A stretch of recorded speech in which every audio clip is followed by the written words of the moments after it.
So you're in perimeter now, right? Yeah. I just got so I'm just going to apologize in advance if occasionally I sound a little bit sort of spaced out because I'm functioning on or not functioning on a lack of sleep. So what is the time there now? It's must be very early morning. 11 o'clock in the morning. 11 o'clock. No, the time is fine. It's just, with just having got here, you're sort of not very with it. Mm. Yeah, and also I don't know, have Strawan asked you, is it okay with you that we record it and put it later on YouTube? Yes, no, I think you mentioned. Because usually we kind of record everything and also collect after presentation, so put them on the website. Okay. I'll do a printout then for it. I mean, it is a talk I've given, or, I've obviously edited it a little bit, but I have given a talk before on this. So just say when you're ready and I'll share the presentation. There we go.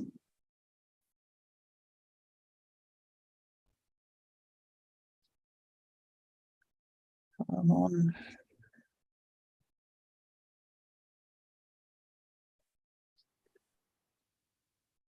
Is that? Yeah, perfect. looks perfect. Yeah. Okay. Oh, please try also to change the pages because sometimes could be problems. Oh yeah, there we go. Oh, okay, great. Everything is okay. And we don't see your cursor. Do you have a cursor? No. It's okay. This is You do? It's perfect. Yes. Yeah. I was moving it to try and do showing the active speaker so that I didn't have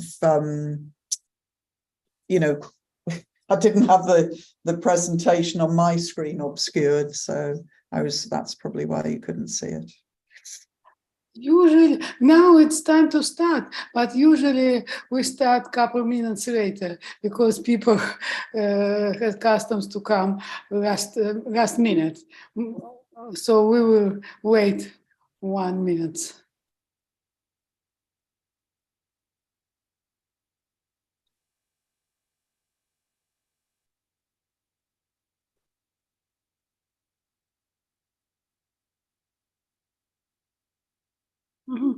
People still coming.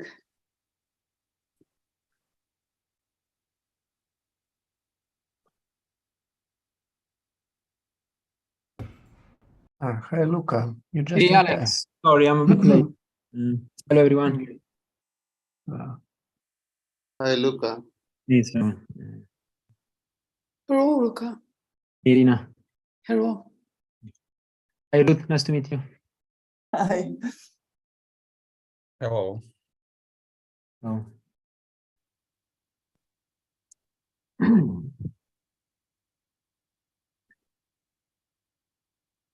Hi. The number of people is still coming. I would like to say that the number is stabilized, but not yet.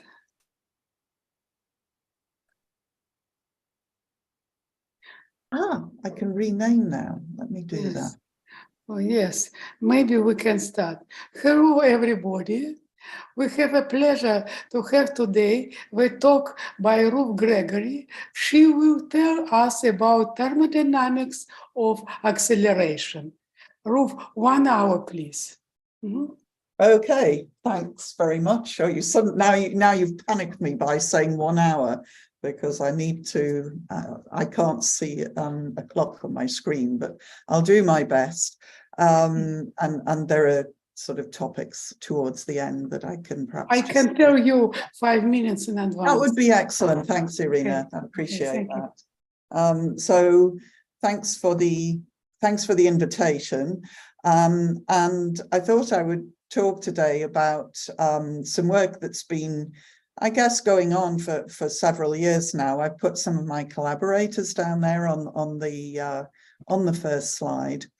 And I'm still actually playing around with the thermodynamics of acceleration, but in lower dimensions. However, I thought I would sort of stick to 4 dimensions for today, because there's still quite a lot of interesting stuff going on there. So, oh, great. Why can't this was working before, Irina? There we go. So, I'm just going to start off by just making a couple of remarks about black hole thermodynamics, that sort of things that I find really curious about it, before actually getting into the meat of the work that I've been doing on accelerating black holes. And essentially, what I want to talk about are the thermodynamics of tension. So we make an accelerating black hole by pulling it with a cosmic string.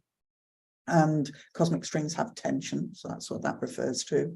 And it was really just thinking about that composite system and seeing how to do thermodynamics of black holes in more general situations. That is what this talk is about.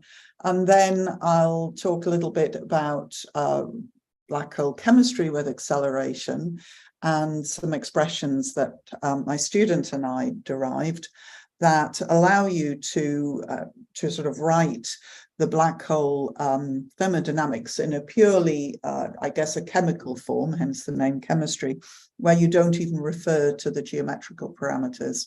And that enabled us to prove a new reverse isoperimetric theorem for these accelerating black holes, but also black holes with strings through them. And then at the end, if time, a very brief comment about having sort of little arrays of black holes.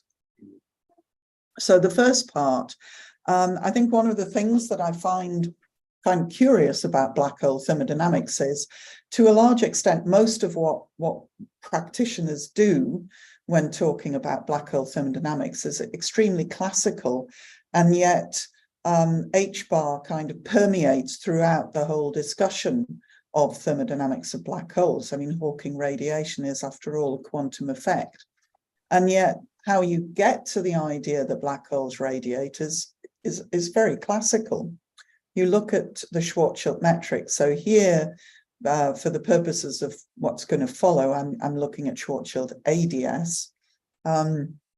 And so if you write down the classical solution, you see that it has 2 parameters. One is the mass of the black hole, and the other is the cosmological constant, which is encoded here in the ADS length scale, L.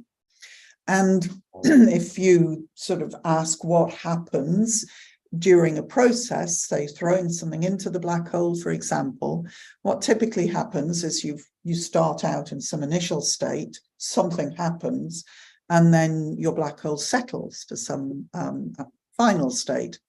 And you look at what happens to the horizon and say, well, if it's just an incremental process, F will change a little bit, the horizon will move a little bit, the mass might change a little bit, and potentially, if your cosmological constant is set by vacuum energy, say of a scalar, maybe lambda changes a little bit.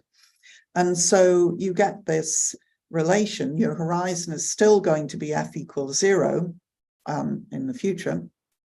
And so you say, well, okay, let me look at this little change in F. I know that F changes because the horizon radius changes. That's the first term.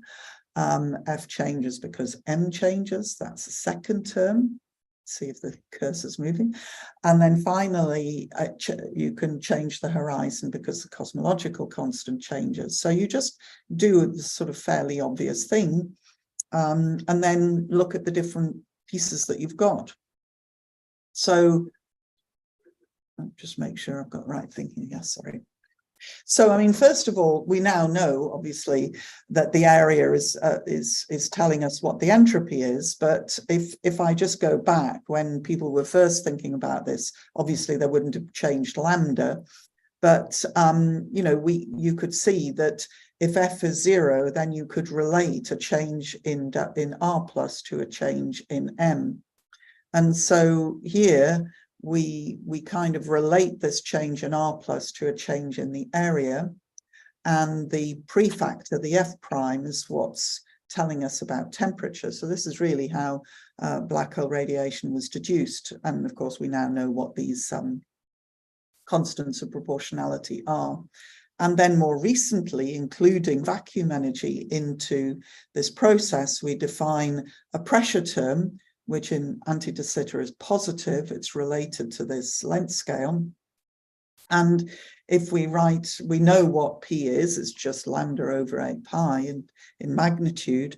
And then that tells us that we have a delta P in this relation, multiplied by something that actually just looks a bit like a volume term. And so we get a first law that delta M is TdS plus VdP. And so this was what caused Castor and Trashen to give us the interpretation of M and as the enthalpy. So that's really just a sort of quick review of how often people find or talk about the thermodynamics of black holes. And that was an incredibly classical discussion. So as I say, I just find this sort of relation between sort of classical calculations, if you like, relating to processes which are fundamentally quantum mechanical. So acceleration. How do we accelerate a black hole? Well, it's if you just think about what the black hole is and the definition of the event horizon as being this boundary where the escape velocity becomes the speed of light, it's a little bit weird to think of accelerating a black hole, because to accelerate something, typically you have to apply a force, push or pull it. And in order to have something pushing or pulling an event horizon, that means it's got to actually somehow make contact with it. And the only way that it can do that without falling through is if you have a very specific type of energy momentum locally. In other words, energy has to equal tension. And of course, luckily, and I spotted a couple of people in the audience who are very familiar with these objects, we do have a candidate for this, which is a cosmic string. So the cosmic string is a linear object. It's a vacuum defect in a field theory that has a non-trivial circle in the vacuum and the structure of its vacuum. And roughly speaking, the energy momentum of one of these objects is, to a very good approximation, just equal to having an energy per unit length with a tension equal to that, and effectively no transverse components to the energy momentum. And we usually just approximate it by a delta function. That's a little bit, strictly speaking, mathematically, you can't do that, but we kind of know, as long as you're careful, you kind of know what you're doing. And if you ask what is the space-time structure of one of these things, it's a conical deficit. So locally, obviously, the apex of the cone is smoothed out over the scale of the core of the string, but globally, it looks like you've just cut a little bit out of space-time and re-identified. There's no tidal forces. It's just this global effect and of a conical deficit. So that's for positive tension, obviously. And so we know the metric of the cosmic string. Actually, it's been known for many years, and it's described by what's called the C metric. So this was found by Weil back in the early part of the last century. And I've written it here in a slightly different format, which was put forward by Hong and Teo, simply because in this gauge, in these coordinates, it's more intuitive the way the metric is written. So there's a lot of things that are familiar there. It looks, if you ignore that omega sitting in front, it looks a bit like the Schwarzschild metric, f dt squared minus dr squared on f.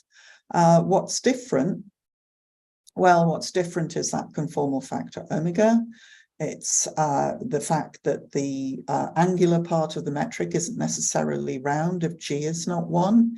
So there's some extra bits and pieces going on here. And in particular, the way that we express the metric, we've introduced this parameter K, because what we don't want to do is have an azimuthal coordinate that has a sort of varying or arbitrary periodicity. So here, this phi angle, the phi angle has periodicity 2 pi. That is the range of phi. So phi is a fixed coordinate, and K, I'm sorry, I've seen that. K is a parameter that we will see tells us about cosmic strings. So here, if you look at Fg and omega, you see that A comes in, this parameter A comes into all 3 of those metric functions, and A is going to be telling us about the acceleration. You see the R squared on L squared, which was there for pure Schwarzschild ADS. You see the 1 minus 2m on R, so that's again familiar. And the G, this thing that was distorting the 2 spheres, you see that that is only it's only differing from unity if both M and A are non-zero. So those are the sort of key features to note. Somebody raised a hand. Was that a question? I don't see. Hong? Was it a Hong? Sorry, I just got something on my screen saying so-and-so raised a hand. I don't see any questions. Okay, Yes. never mind. Okay. I just saw it and I thought, okay, let me stop in case there's a question. So I just want to, I mean, for those familiar with the C metric, obviously this is slightly redundant, but if if you haven't really worked with this geometry, I just want to say a bit about it and what, how you see the different features, the physics from this mathematical equation. So first of all, let's just talk about strings, these conical deficits. If you isolate that effect of K, so I'm now focusing right in on that 2 sphere, forgetting about G, setting G equal to 1, and I'm just focusing purely on the impact of K, then if I look near theta equals 0, my metric looks almost like the origin in polar coordinates, except for the K. And so this tells me that K is related, if K is not 1, it's related to the tension of the cosmic string. So K tells me that we have a cosmic string running through the axis, and the cosmic string has energy per unit length mu, and that is related to the deficit angle, which is proportional to 1 minus 1 on K. So Ariel, Ford, and Vilenkin were the first people to study this particular metric in the context of a black hole. And of course, Vilenkin had found the metric of the cosmic string a few years beforehand. So that's the exact solution, cutting the exact conical deficit, but you can replace it by a physical cosmic string. Now turning to the acceleration, that's that parameter capital A. Sorry, just checking the chat. I'm just about to say capital A. There is a question from chat. Yes, I know. I was just quickly checking it. Somebody said, what is A? And I'm just about to say what is A. So now let's look at what A does. So as I said, A comes into all of those functions. So what's it really telling us? Okay. So what does it do to F? Well, it comes in multiplying the 1 minus 2m on R piece. So what it's doing in a sense is competing with the R squared on L squared term. So if we had no cosmological constant, this R squared on L squared wouldn't be there, and you would see that you had 2 roots of F, one at 2m and one at 1 over A. So that would look like, so that's reminiscent of De Sitter, it would look like there were 2 horizons. But if L wasn't there, we don't have a cosmological constant. So we would say the second horizon, when R was 1 on A, was a acceleration horizon. Now, obviously we do have 1 and L. I'm going to come back to that in a moment. But where else does A turn up? Well, if M is non-zero, it turns up in G, but it also turns up in this omega. And so what that does, again, let's go back to this metric explicitly in ADS. It tells you that the boundary of ADS is not actually at R equals infinity anymore. The boundary happens when omega goes to 0, and that is when R goes to -1 on A cos theta. So if theta is bigger than pi on 2, that tells you that the boundary occurs at a finite R. So here, our acceleration is telling us we've got a shift of infinity and a distortion of spheres if we have a non-zero mass. So let me just dig into that a little bit more. Let's forget about black holes, set M to 0. That means if A is less than 1 on L, I'm just making sure I'm saying the right thing here, then there's F doesn't have a 0. And what happens is that we don't get any horizon, and we can actually do a coordinate transformation which takes us from this accelerating space to global ADS. So if I do this transformation at the top, I get the metric towards the bottom, which is almost global ADS, but you've got this shift, this alpha, a sort of rescaling of the time coordinate. And so to get a picture, this is what it looks like. The original coordinates here are my R, so R equals constant surfaces are black, and the theta equals constant surfaces are blue. So the solid lines here are my original coordinate system, and you see this boundary occurring at finite R, where these lines of constant R now meet the boundary. And R equals infinity is now this dashed line, this surface arcing through ADS. And then, of course, you can go beyond infinity here because, and that's formally sort of flipping to R equals minus infinity, because this is just ADS. So we know this space-time, and this is just a Rindler space-time. It's a different coordinatization from the perspective of an accelerating observer. The observer is not moving. The observer is displaced from the center of ADS, but is remaining at this fixed distance from the center. And it's just like we're on the surface of the Earth. We're not moving, but we're in an accelerating frame. It's the same type of thing. So the origin of our accelerating coordinates, little r equals 0, corresponds to the global R, the global ADS, being proportional to a squared roughly.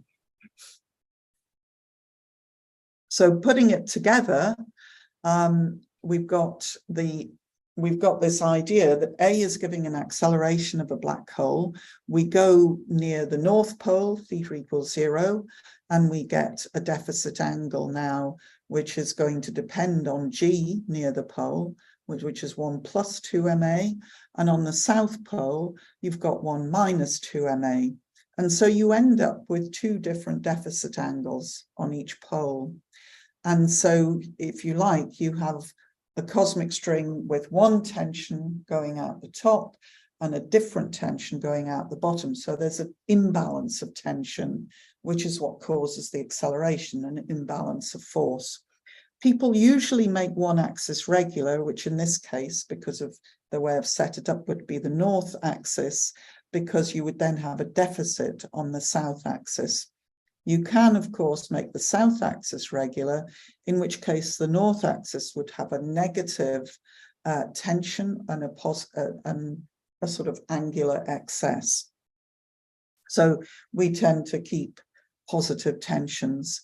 And so here, this is sort of giving you that interpretation of a black hole displaced from the center of ADS and suspended from the boundary with a cosmic string. So this is a picture on the right of the space-time. Generally, C metrics have acceleration horizons, but for the purpose of deriving the thermodynamics, we'd rather have one horizon so there's no ambiguity about temperatures. And so we looked at slowly accelerating black holes in ADS. So that's why I've been going on about ADS from the beginning. And it's really just to have no ambiguity. So turning to thermodynamics of tension, if we go back to the Schwarzschild ADS, but include a deficit angle, in other words, a string running through the black hole, we've got that same relation that we had when I made those first remarks. But what's different is the expression for the entropy has now changed. If I cut an angle out of space-time, I'm reducing the area of the horizon. So the entropy drops when K becomes bigger than 1. So strictly, if I look at delta S changes if the event horizon radius changes, but it also changes if K changes. So our delta R plus term not only gives us a delta S, but also potentially gives us a delta K. So we need to relate delta K to changes in the string tension, and it's quite straightforward. We just have delta mu is delta K on K squared. So putting all that back in, we get a new first law. We've still got our TDS and VDP, but now we have a d mu term. So we have an additional varying tension term. We've also changed the expression for our thermodynamic mass parameter, because again, if we think about collapsing shells or something to make a black hole, if we cut an angle out of space, the mass of an individual shell will drop. So, you know, that means we expect our mass parameter or enthalpy of the black hole to change. And we also have just the spar relations, just a side comment. So this term multiplying the variation in tension, we called it the thermodynamic length. It's just like the dual potential for the pressure term is the thermodynamic volume. And so this is kind of reinforcing this interpretation of M as enthalpy. So if the black hole grows, it's swallowing string, but it's also displaced some from the environment. So just to sort of, I'd like to just sort of pause and say, you know, how does it tell you, or does it make sense? So I want to just think of a process where we have a cosmic string which is moving, and it's a black hole is in its path. So the string will collide with the black hole. There'll be a sort of interim where the string's running through the black hole.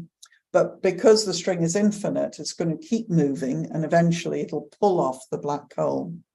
So there's obviously no exact solutions for this dynamic setup, but I'm kind of taking a snapshot of before, a snapshot in the middle, and a snapshot after, and saying, well, you know, let's just use this thermodynamics and see what answer we get.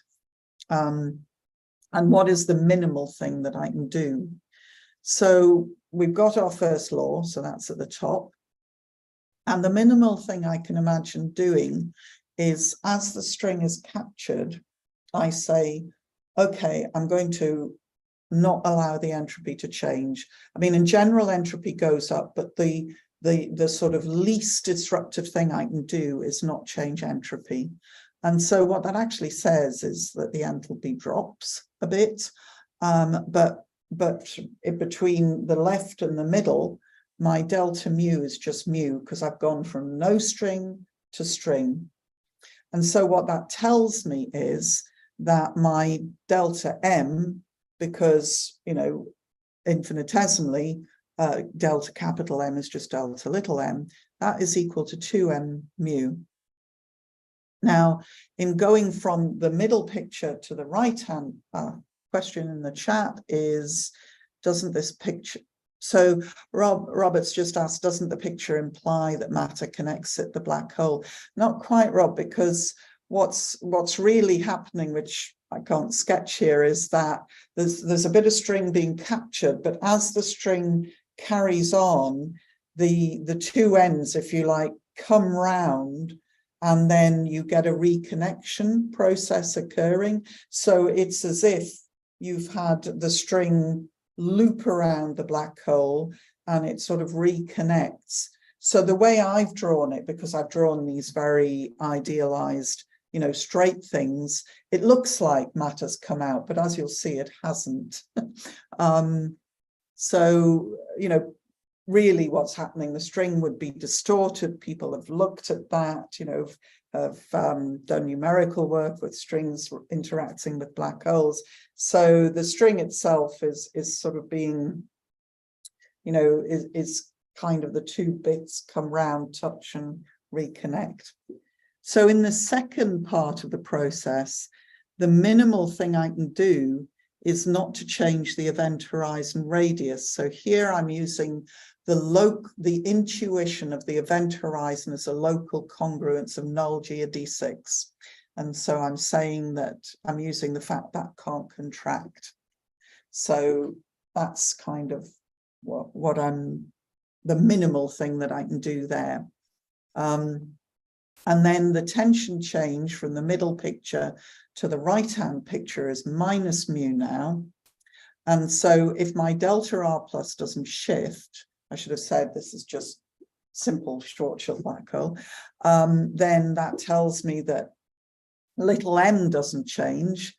So my delta m for the second step of the process is, now wait a minute, which way around is this going? Oh, I thought I got this. I knew I'd get tied in knots with jet lag. So, oh no, my big M changes. It's the little m that doesn't change. That's why I've got tied in knots. Sorry. So in this part, what I see is that if delta R plus isn't changing, my little m isn't changing. My big M does change because big M is little m over k. And the overall change in the mass of the black hole is actually 2m mu, because this was over on the left corner, the delta m was 2m delta mu in the original step of the process, but in the middle bit, little m was not the mass of the black hole. Sorry, I didn't explain that well. So here, what you would deduce is that the change in the mass of the black hole is actually as if it's sort of captured a length of string. Now, I should say that I think these are not, they're not sort of physically justifiable mathematical assumptions. Delta S is 0 and delta R plus is 0, because I'm sort of saying this is the minimum that can happen. But even trying to keep things as close to doing nothing as possible has resulted in the black hole actually growing. So our black hole gets bigger because it is eating up strings. So that comes back to Robert's question, which admittedly, this diagram does mislead you into thinking that the string has just gone through and come back out the other side. That's not what's happened. The black hole has captured some string and it has grown. And in reality, we'd expect it to grow more because we'd expect delta S to not be 0. We'd expect it to increase during the process. And we probably would expect even the event horizon to increase. So there we go. So if I go back now, that was just a sort of sketch. If I go back to my C metric and the accelerating black hole, based on this scaling of the time coordinate for slowly accelerating Rindler, we took so this is the bells and whistles metric for accelerating black holes. It's a lot more complicated. You see that there's rotation, a little a parameter. So you can see the sort of Kerr nature of it. You see the acceleration from this prefactor. That's why we changed it from omega to h, because omega is usually a rotational parameter. So you see the same prefactor, capital H, 1 plus AR cos theta. You see the same Sorry, changing notation on you. You see the same function. This was G before, it's now an H of theta. It was 1 plus 2ma cos theta. For the general C metric, you also have rotation in there and possibly charge. So E is the electric charge, could be magnetic. And so the F now is, you see the R squared plus A squared on L squared, that's coming from Kerr ADS. And then you see the same sort of idea of the 1 minus capital A squared R squared term multiplying the sort of flat Kerr-Newman potential. And then finally, you have this function sigma here, capital sigma, which is, again, the sort of Kerr-Newman function in Boyer-Lindquist type coordinates. So what we did was we just inserted this alpha parameter to allow for a possible rescaling of the time coordinate. So that was motivated in part by the slowly accelerating Rindler, but also by some work by Gibbons, Perry, and Pope on thermodynamics of Kerr ADS. So we've got, we know how to find the temperature from the Euclidean method. So that's what you get. So you see this alpha creeping in here. The entropy is the area, which is again straightforward to calculate. It's given in terms of the horizon radius. This K crop sort of creeps into it as we saw before. And if you have acceleration, you also get this additional term when you compute the area. What's M? Well, this is where it took us a bit of time and a few iterations to figure out. So there are various ways that you can compute this mass. There's a sort of conformal completion type of method. Here I'll just briefly mention a sort of more of a stringy way of doing it. So this is calculating the mass using sort of ADS CFT. So here, this sort of Pfefferman-Graham prescription is that you expand your coordinates near the boundary. So theta and R were our coordinates, and instead we want to redefine a coordinate Z, which tells you about the boundary. So Z equals 0 at the boundary. So that's this first term in the metric. And then psi is, if you like, something which is meant to make you think of cos theta. It's not quite cos theta, but it's like an angular coordinate.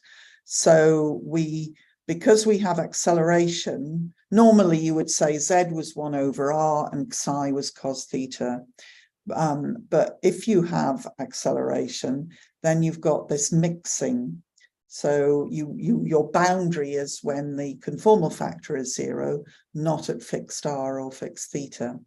So what you do is you write this coordinate transformation, and then you solve order by order for these coefficients, and they're determined by a requirement that the metric, as you go to the boundary, you've got here is your dz squared piece, and then the other three dimensions fall or blow up like 1 on z squared. So the other thing is there are no cross terms, so there's no z mu terms, and then you're inside the square brackets, you've got an order 1 on z squared piece, then it's an order 1 piece, then an order z, and of course you've got a series expansion. So that is a simple algebraic problem. You enlist Mathematicas help for it, and you find that you end up finding your F's and G's up to a single conformal parameter or conformal function, which is, of course, the conformal symmetry of your conformal field theory. So here you get for your boundary metric, this is this F1, this overall conformal degree of freedom, and you find what your boundary metric is. This then allows you, using the ADS CFT techniques, to find the boundary fluid stress tensor. And normally for a black hole, it would be like a sort of radiation equation of state. But here you see that if this is the energy, you see that you have should there be a minus sign there? I think they should. You have the sort of equipartition, the radiation equation of state, cropping up for the pressures, but there's also the pi, which is like an anisotropy, and this is coming from the fact that you've got the acceleration. And yes, I'm definitely missing a sign there. Sorry about that.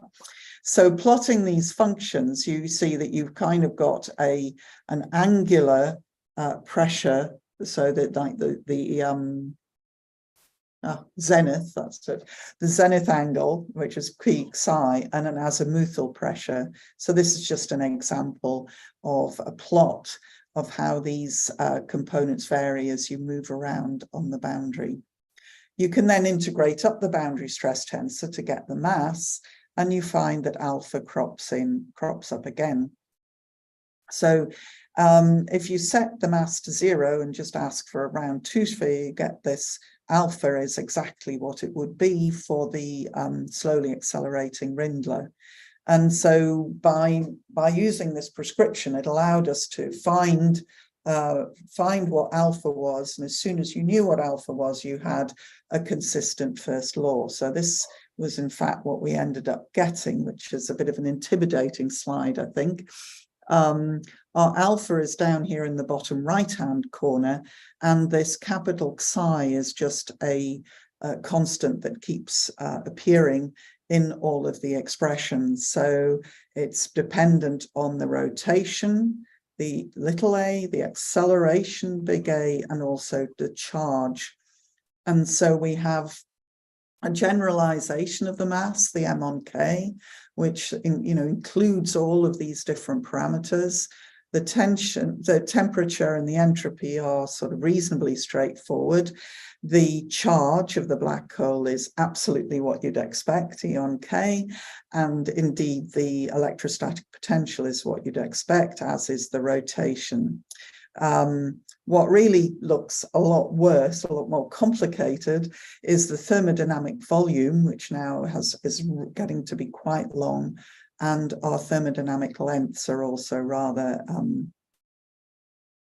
intimidating.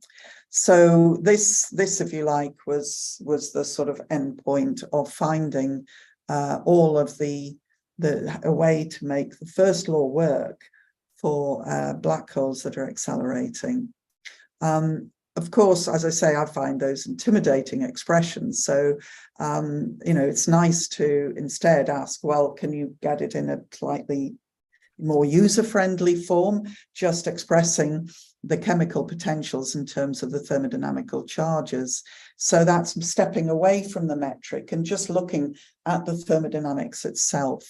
And a starting point usually is the Christodoulou-Ruffini mass formula, where you express the M, so this is the sort of standard one here, as a function of entropy, the charge, the rotation, and the pressure. So these are your thermodynamic charges, and there's a nice quadratic expression here.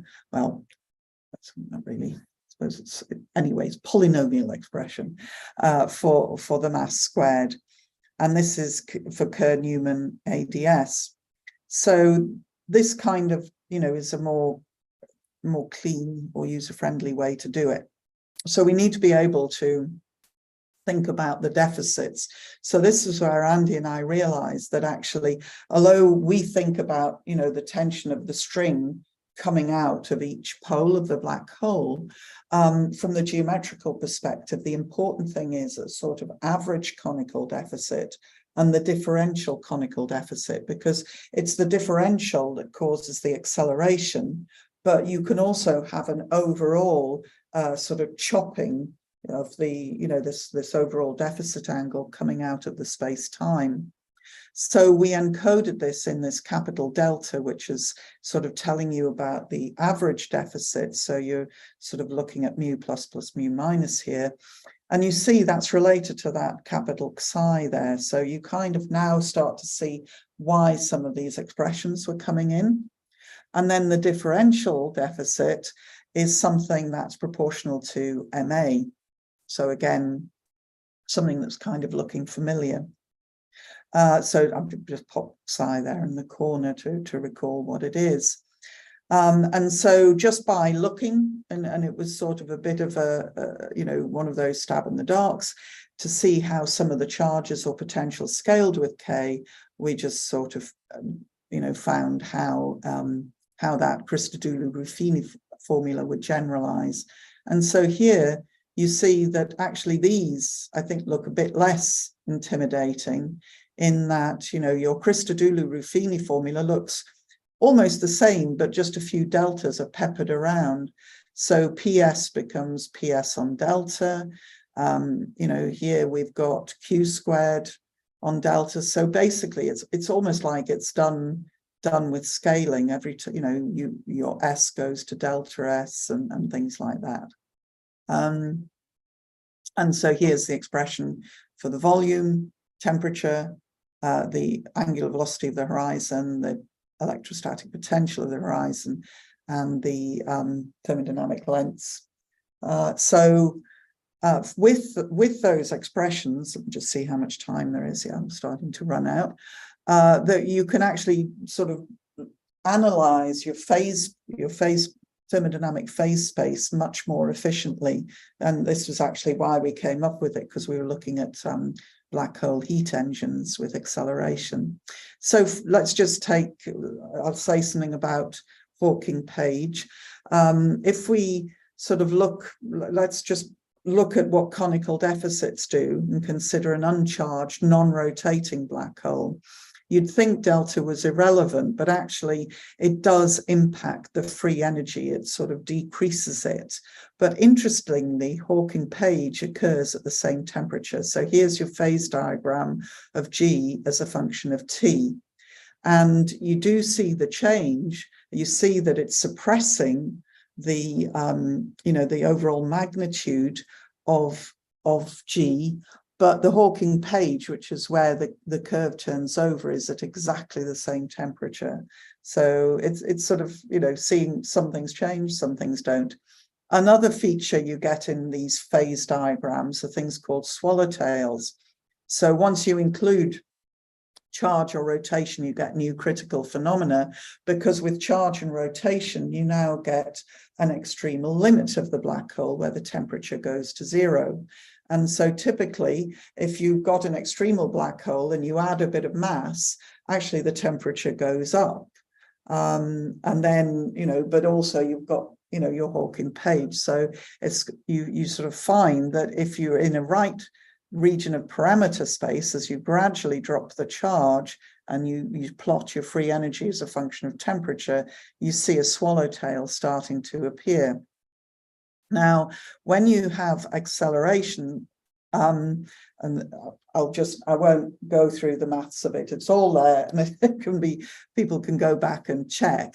But when you actually have acceleration, you find, or rather, Abbas Vandy and collaborators found that these swallowtails, you didn't always have this same swallowtail. Now here I've just got the mathematics of factorizing an expression for M, and suddenly you can actually find M vanishing if you're below a critical charge. And so what happens is your swallowtail just suddenly snaps. Now this, as I say, this phenomenon had been noticed, but it was found by parametrically doing plots and seeing that this thing disappeared. We could do it analytically, so we could identify that little dot there as a snap, a sort of snap point.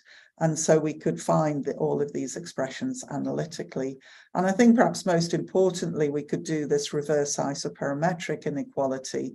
So isoperimetric inequality in maths is essentially saying that, your minimal boundary length, if you have a piece of rope, the biggest area you can enclose is when it's circular.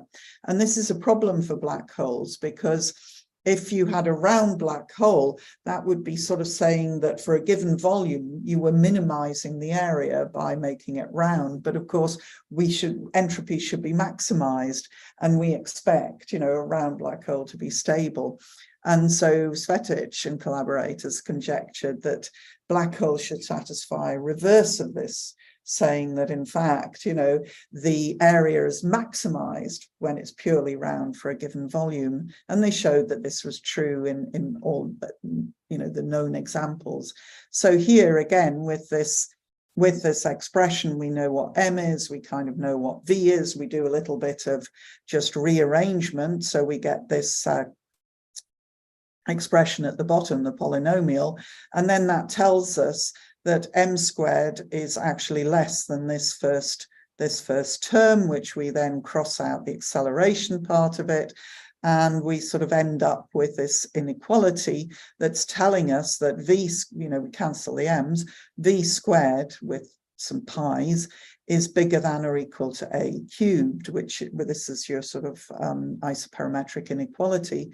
But we've got this now for conical black holes. So the conical deficit gives you, as delta goes to 0, this is giving a higher and higher bound for the volume. And then just in the last sort of few minutes, I'll just say that we also looked at generalizing these ideas to solutions with multiple black holes. It's one of these sort of features of these vial solutions that you can line up black holes along a single axis by separating them or pulling on them with strings or separating them with struts. And there's a way of expressing this solution in terms of, in vial coordinates, in terms of sort of Newtonian potentials of rods put along the axis. So if you played with the vial coordinate system, you'll know that a single black hole is a rod of length 2m on the axis. And that you just do a very simple Newtonian potential for that. And so you can line these all up and have either a set of black holes that are asymptotically locally flat, or you could have a set of accelerating black holes being yanked off by a cosmic string to infinity. And an acceleration horizon is represented here in red by a sort of semi-infinite source. So this is really nicely explained in a paper by Dauker and Thambia Pillai some years ago, 20 years ago. And so we looked at these solutions, and it was quite some algebraic manipulation, but found that you can, in fact, get a first law for the system, but it's very much of a composite first law. Each black hole gives you a TdS minus lambda d mu, and your thermodynamic length is given by the world sheet volume connecting the individual black holes. And I think what was interesting about this is just an example of some of the parameters for and explaining the picture on the first slide. I think what was interesting about this is it's not like you can look at each black hole in isolation, because when you change one black hole, you're actually changing the whole nature of the solutions, because this is a composite system. The tensions are either balancing these black holes, keeping them static, or pulling them in a coherent way to infinity. So you can't just look in grand isolation at an individual black hole. Anyway, roughly on time, at least, a few sped up too much, I think. So just to review what I talked about, I've shown how to do black hole thermodynamics, but now without the black hole being in isolation.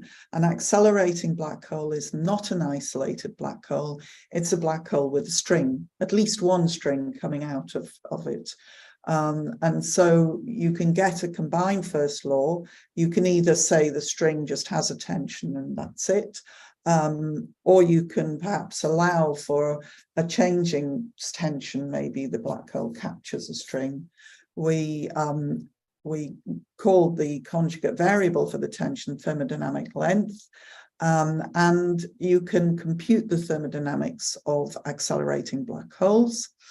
And a key technical point in terms of actually finding that was introducing this alpha parameter, the normalization of the time-like killing vector. The extensive expressions for these variables, that's doable. And I think that allows you to do analysis of the phase plane a lot more straightforwardly. And as I just said very briefly at the end, you can extend it to many black holes. So I'll stop there. I know there was a question in the chat. I thought there was a question in the chat, but anyway, thanks. That's the end. Okay, thank you very much, Ruth, for your very interesting talk. And we learn a lot of new ideas. Questions, please. I see the questions from Philip. Philip, please ask your question. First of all, good morning, and thank you, Ruth, for the interesting talk. And hello again. There's another obvious situation in which you can get an accelerating black hole. It's just a star in orbit in a galaxy, a heavy enough star, will collapse to a black hole, which will already be accelerating. Do any of your discussion refer to that case? So it's not really accelerating because it's in orbit. It's just like, the moon isn't really, it's an inertial system going round. Yeah. It was definitely, there's an acceleration vector towards the center of the galaxy. But it's an inertial system. So what are you actually looking for then that's different? So in terms of, what I'm doing here is where the black hole is undergoing proper acceleration. So if you look at the world line of the black hole and compute its, the fact if you ask what is dt of t, where t is the tangent vector, then that is not zero. If you look at a star orbiting the center of the galaxy, that is undergoing geodesic motion, so it's not accelerating. Okay, well then I'll change it a little bit. Let's suppose I have two stars in the galaxy and one has a peculiar velocity with respect to the other, then it will deflect the other star even as it's collapsing. Yeah, but again, it's local inertial motion. Oh. It's geodesic deviation. But it's geodesics. Yeah. So if things are traveling along geodesics, then they're not. It's inertial motion. Okay. All right. Yeah. If you think of the Ringler observer, yeah. Yes. Your sort of hyperboloid in flat space time. That is not a geodesic in flat space time. So that's what I mean. That is accelerating because it's not a geodesic in flat space time. Things can look like they're accelerating, just like we look like we're static on the surface of the Earth, but we're not. Okay. Yeah. Okay, I see one more question from Richard Kerner. Richard, please ask your question.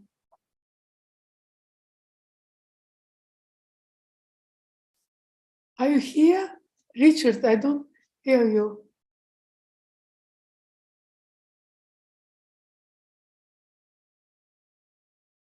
Richard, can you hear me? We cannot hear you actually. Yeah, you have unmuted, but still we cannot hear your voice. Has the hand gone down, maybe? No, he's still here. Yeah, Richard, it looks like your microphone is not amplifying. No, the microphone is if it's Richard Kerner, the microphone is unmuted, but we can't hear. Richard, maybe you can kindly Right. write your questions in chat if there are some technical problems. And there's also a hand up by Huang Wu. Yes, Juan. Okay, let's go to the next question. The next question is from Huang Wu. Wu, please ask the question. Yes. Yeah. What happened if we application this accelerating black hole in the dilaton ionic black hole? So, good question. Not sure I'm going to be able to answer that one on the hoof. So first of all, I guess I'm trying to think. So let me see. Dilaton symmetrics, yes, they are known. So short answer is very good question. I don't know. Because what we've done obviously is specific to just pure Einstein. Excellent question. Yeah. Thanks. Okay. The next question from Luca. Yeah. No, sorry, from Shravan. Yes, sorry. Richard he wrote his question in the chat. Oh, sorry. Let me see. Burst of gravitational radiation accelerating black holes. Oh, wow. Yeah, obviously my sketch about black holes swallowing cosmic strings was far too idealized and mathematical, which was picked up very quickly. Yeah, I mean, clearly a real event would be, yeah, you're right. I think a real event would have some sort of burst as well. But then you're asking about, so I'm not really sure whether you're asking about the swallowing of a cosmic string or whether there is gravitational radiation in the symmetrics. And at least for the ones I've been discussing here, because they are static, there's no gravitational radiation. They're not for these slowly accelerating ones. So because it's static and it's just suspended from the ADS boundary, there's no radiation. And also, I think you've got to be a little bit careful about how you determine gravitational radiation, even from the standard symmetric, which is in vacuum, because in the conventional way, at least, so I know that was studied, and I think there's a certain sense in which you can say there's gravitational radiation, but it's not like what you normally do with linearized theory. I think with Philip's question as well, I think that there's this mismatch between a sort of situation where you've got a sort of dynamical something that's roughly, is very much a dynamical relativity situation versus these exact solutions. Because if we have an exact solution, which is what the symmetric is, then we don't have to do any approximation. I think I'm not quite meeting a different language here, but I'll leave it at that. Okay. Okay. Can I ask More questions, please? Can I ask my question? Yeah. Yes, Yeah. please. Okay. So actually, I have thanks, Ruth, for the very nice talk. I have 3 questions. So, but I hope they are the short ones. Well, you described in your talk mostly short shell ADS. I'm curious about short shell de Sitter, which is, I think, much more interesting and complicated, maybe. But I would like to know your comments of your. Because I've done mostly short-shelled ADS, yeah. So, I mean, so people have looked at accelerating black holes in vacuum. And we did make a few comments on that. So in de Sitter, if you have an accelerating de Sitter black hole, I would, given that the process that we used from a calculational perspective is probably doesn't care so much about the sign of the cosmological constant. You can probably do the thermodynamics, at least for a horizon locally, and it'll be probably very similar.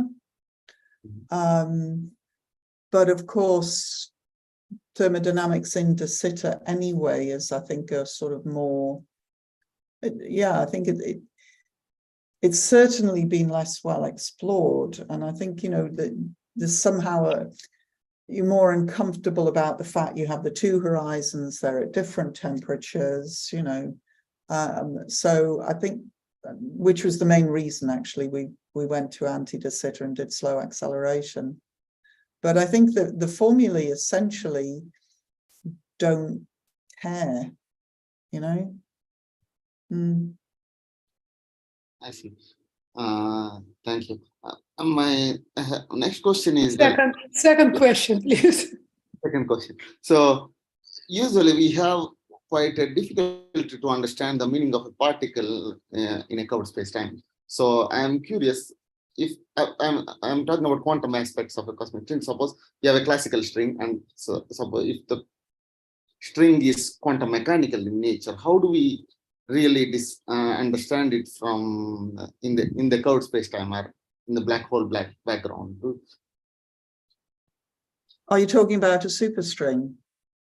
Or any string? Well, I mean, so the cosmic string, right? Because it's a topological defect, it's even though it's formed from quantum fields, it's still, it's kind of non-perturbative in nature. And so, we know it's classically stable. Sorry, I've lost you. We know it's classically stable, and that it's, sorry, can you say something, Sravan, so I can see you? So I need to try and get a visual cue. Sorry, somebody else came to the fore there. So yes, they're made up of quantum fields, but actually they behave, quasi-classically because of the, because they're non-perturbative in nature. They're like the soliton solution. Okay. And are there any puzzles with understanding cosmic strings in this black hole geometry? In a sense, like, I mean, usually with the quantum fields, with the Hawking calculation, it has opened a lot of puzzles related to the information paradox, and so now. Oh, right. Yeah, I don't know, probably someone else, the audience could come in on this, but I mean, I don't think there are puzzles, in that sense, like with the information,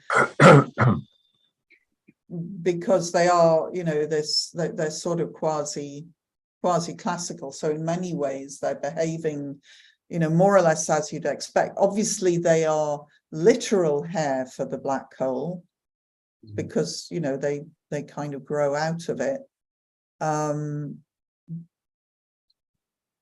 But yeah, I'm not aware of any puzzles. Okay. Thank you. My third very short question is kind of very speculative. Please excuse me for that.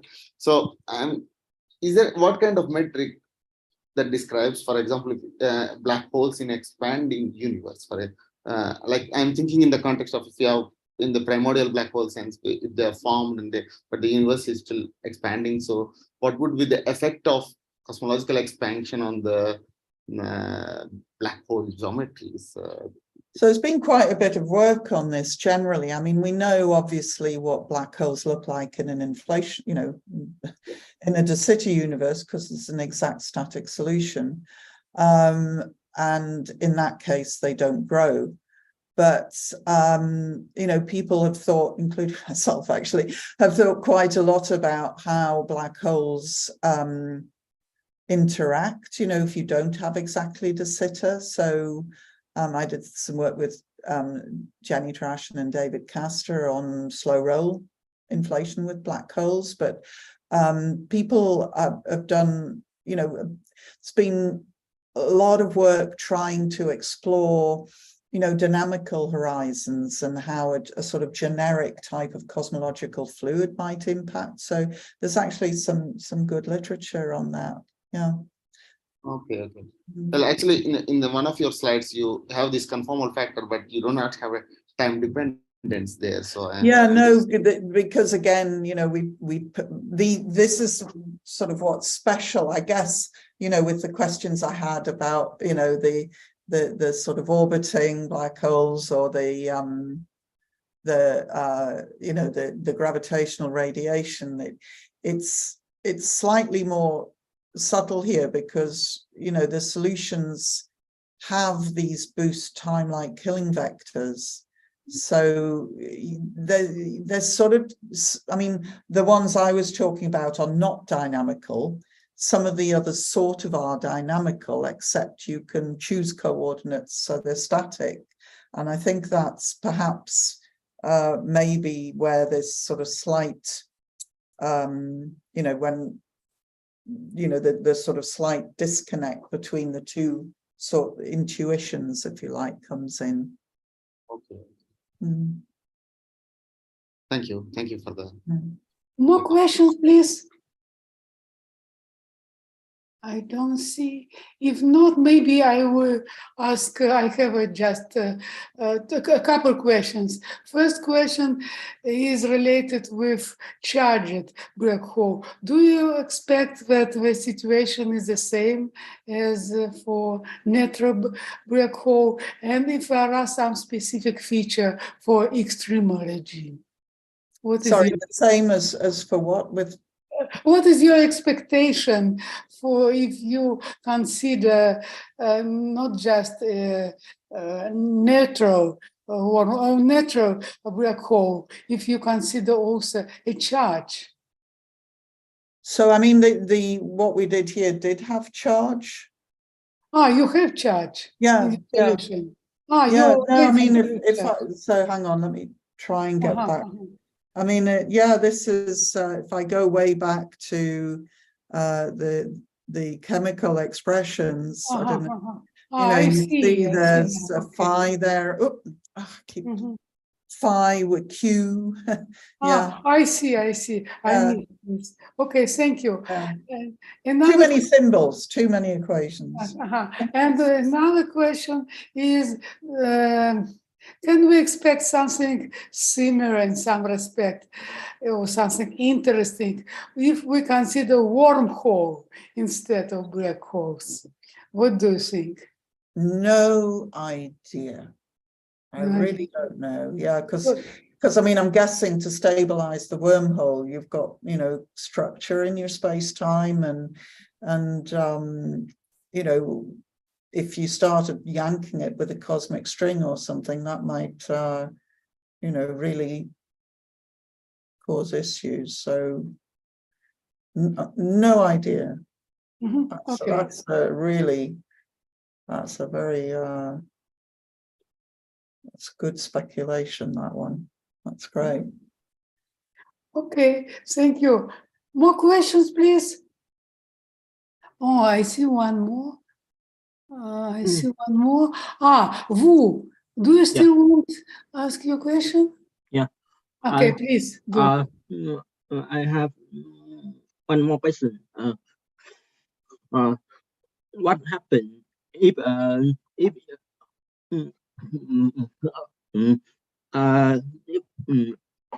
we work this in higher dimension black hole, or or lower dimension? Because this 4 dimension. So 4 dimensions is very special. So we do not know how to accelerate a black hole in higher dimensions. So we don't know the C metric in higher dimensions, although, you know, several of us really tried hard to find it. In lower dimensions, in 3 dimensions, I looked at this with Andy again and Gabrielle Arenas. So it's quite interesting because there's been some papers on acceleration in 3 dimensions, but not a sort of, there hadn't been a systematic classification of solutions. So we kind of did that. And we found sort of, you know, so in 3 dimensions, you either have a point particle is now a conical deficit because you can only, you know, gravity doesn't have any propagating degrees of freedom in 3D.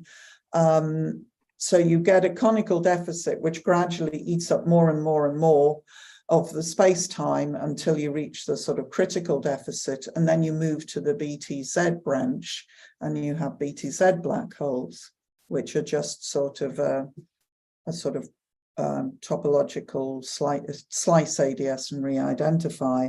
So you can add acceleration to that. You can have accelerating point particle solutions, which are really very similar in appearance to the things that I was talking about here: slow acceleration, rapid acceleration.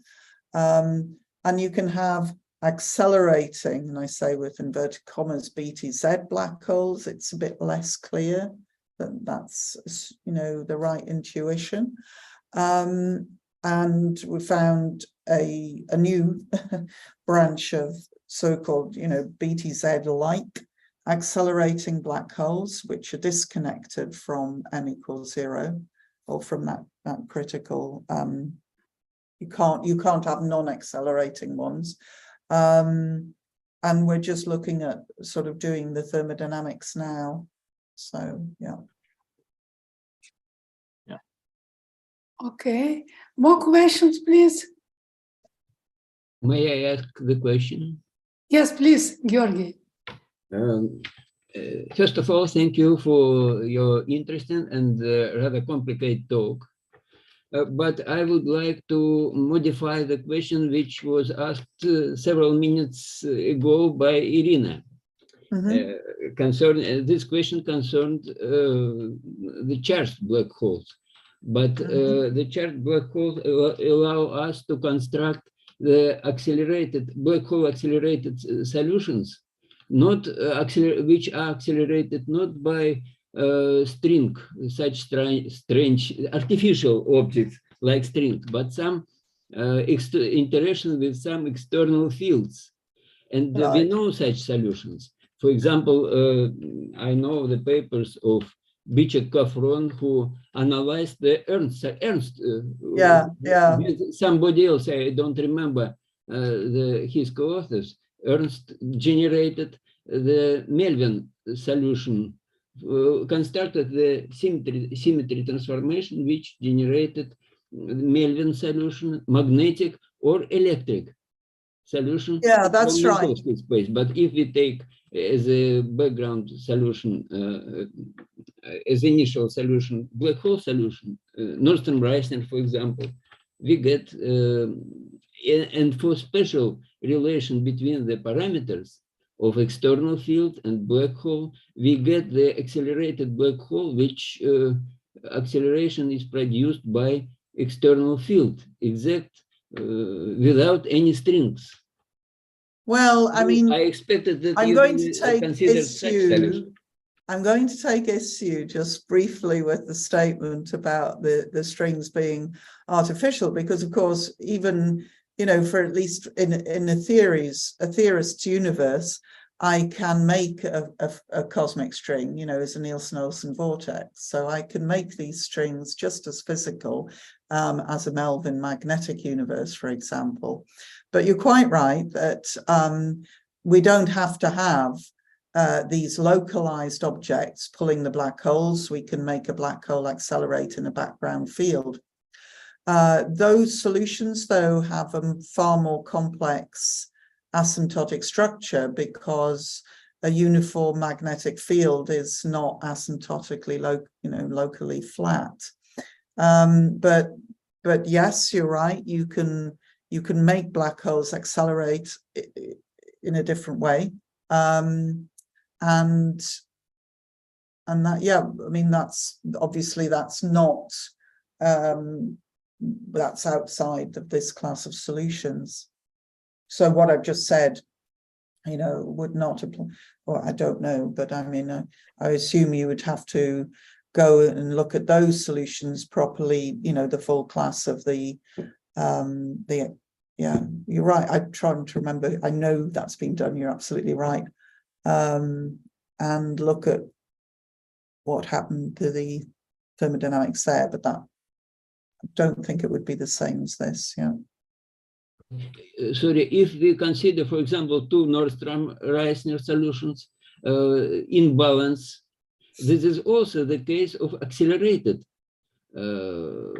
black holes because their acceleration is produced by interaction one with another one. This is not inertial frame. Yeah, I'm sorry, I'm not sure what the question is. I mean, I'm agreeing that you can have a background. The question is, the general question is that why you have not considered the solutions where the acceleration is produced by physical interaction with external fields, not some geometrical No, but the cosmic, so my first part when I answered it was that it's not, I'm not taking a cosmic string as just geometrical. You can smooth it out with a source. You can have a physical source that is, that consists of a confined magnetic field, like a superconducting, that you have confinement with superconductors. So, here this is presented in terms of an exact solution, which does have this geometric deficit, but you can smooth that out. So that is, if you like, the first part of the answer to that. But so to answer why haven't we looked at this with the Melvin solutions, simply because I haven't looked at it in that particular context. But of course, those solutions are very strongly, they have a very strong asymptotic effect. They're not asymptotically flat at all.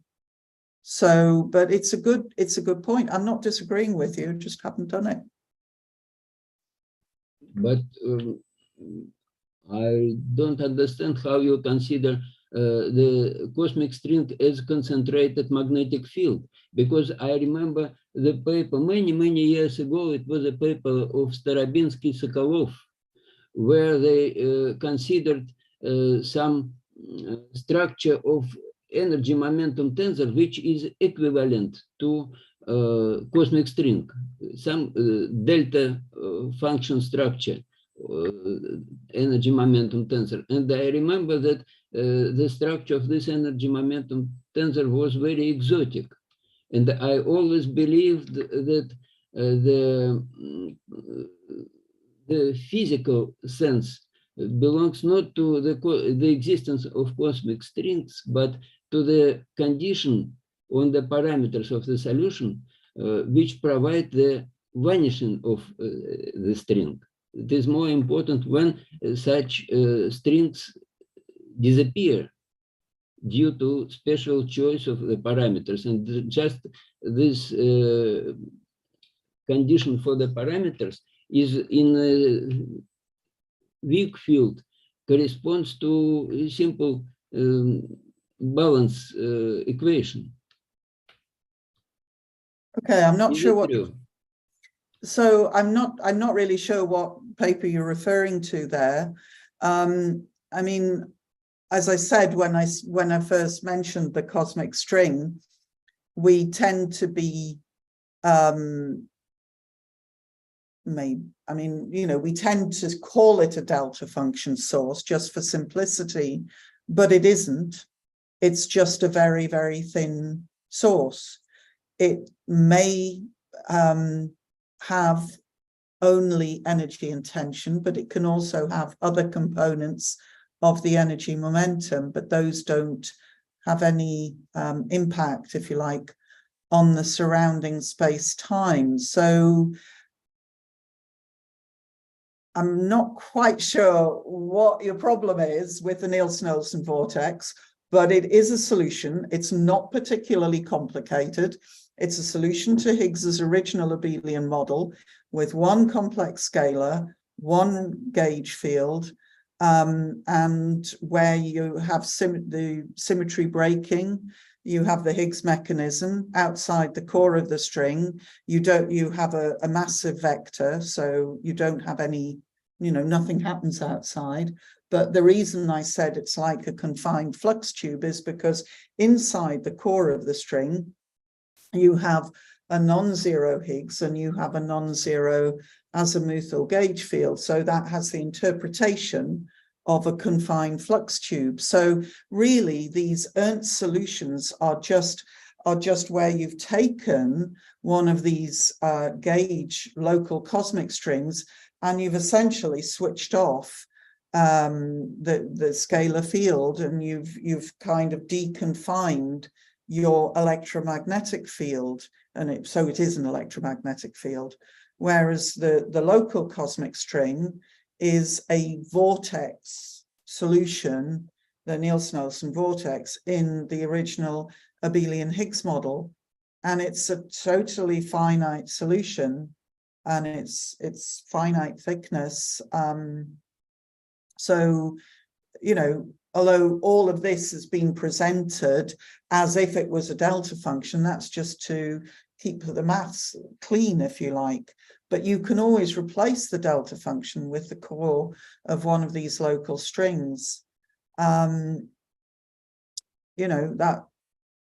and as to why not look at why not look at black holes that are being accelerated in a background field? But the difference there is if you haven't got isolated objects like the isolated string or an isolated black hole, then it's, I'm not sure this notion of changing tension is as relevant, because you've got like your Melvin magnetic universe or whatever, which is closing off infinity, if you like, away from it, and you can't really change that because it's no system is isolated anymore. So I think you can do it, but I think it would be quite a sort of different approach. You would be, it's sort of a different setup physically. Thank you very much. I would like to mention only the paper of Bichet-Kafron. Maybe you know it. Can you pop it? Can you just pop that in the chat? But without consideration of thermodynamics, and it would be interesting to see the thermodynamical analysis of such solution. Yeah, please ask something in the chat. Write the reference in chat. Yeah, so I can just at least, because I can't It's easy to find Bichet-Kafron in preprint in Los Alamos in preprints. Please write the name in chat. Okay, I think we can. I understand what you ask or what you want, Alexei, and you make. What my impression is you already finished with your questions and your comments. Yes, I told. Thank you very much. Okay, very good. Thank you. Thank you very much once more. More questions? Thanks for the question. If no more questions, thanks Ruth once again for her very interesting and instructive talk. And also thank you very much for discussion. And thank you all who participate in this discussion. Okay, thank you. Bye-bye. Thank you, Irina. Thank you. Bye-bye. Bye-bye. Bye. Oh, now you can Thank you. speak. Yes. Yes, I was connected to wrong microphone. I'm sorry. Uh-huh. Uh-huh. I see.